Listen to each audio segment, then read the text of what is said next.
अभी तक अपना हनफी शाफी थे, अब हदीस को भी हनफी शाफी बनाने लगे ये लोग। चुनांचे बयान किया जाता है कि देवबंद में कोई अरब से एक आलिम आए हुए थे और उनका जो है रशीद रज़ा अल मिस्री, मिस्र के एक आलिम थे, तो दौरा करने आए थे।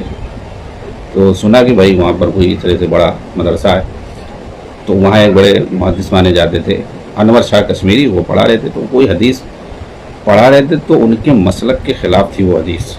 जी हाँ, तो उन्होंने ये बात कही कि ये हदीस जो है ये हमारे मसलक के मुताबिक नहीं है, ये जो है इमाम शाफई के मसलक के मुताबिक है। तो वो सुन रहे थे तो कहे सुबहान अल्लाह जाल तुमुल हदीस आइज़न हनफीयन व शाफियन, कि जो है ये तो ताज्जुब की बात है, तुम लोगों ने हदीस को भी हनफी और शाफी बना दिया। अरे अपना हनफी शाफी रहो, हदीस को कुरान को तुम लोग हनफी शाफी बनाने लगे। क्या वो हनफी कुछ हदीसें हनफियों के लिए आई हैं, कुछ हदीसें शाफियों के लिए आई हैं, ऐसा है क्या? तो जो अपने मसलक के मुताबिक ना, तो ये मतलब अपना पहले एक मसलक बना लेते हैं, फिर उसके बाद जाते हैं कुरान हदीस ढूंढने के लिए, तावील करेंगे और उसकी गुंजाइश नहीं हुई सीधा कह देंगे मंसूख है, क्योंकि डायरेक्ट तो इनकार करेंगे नहीं, इतना तो हिम्मत है ही नहीं कि इनकार कर देंगे हम नहीं मानेंगे।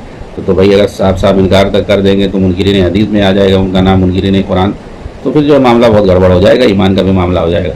इसलिए साफ साफ इनकार नहीं करते हैं।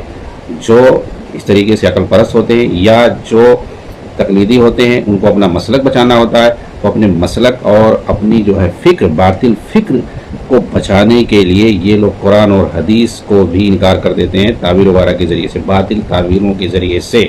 जाहिर सी बात है अगर मनसूख नहीं है तो आप मनसूख कह दोगे तो इनकार ही हुआ, यानी गोया आप नहीं मान रहे हो इसलिए ऐसा कह रहे हो। या यहाँ तक ये लोग कह देते हैं कि ये जो हमारी दलील तो शाफई की दलील है, ये मालिकी की दलील है, ये जो है हनाबला की दलील। अरे मतलब तुम्हारे लिए कुरान नहीं उतरा गया, तुम्हारे लिए हदीस नहीं है क्या?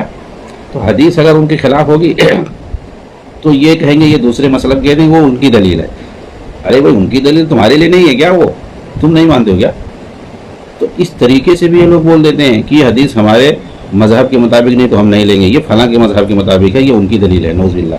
तो इस तरीके से भी ये लोग हदीस को हनफी शाफी बना देते हैं।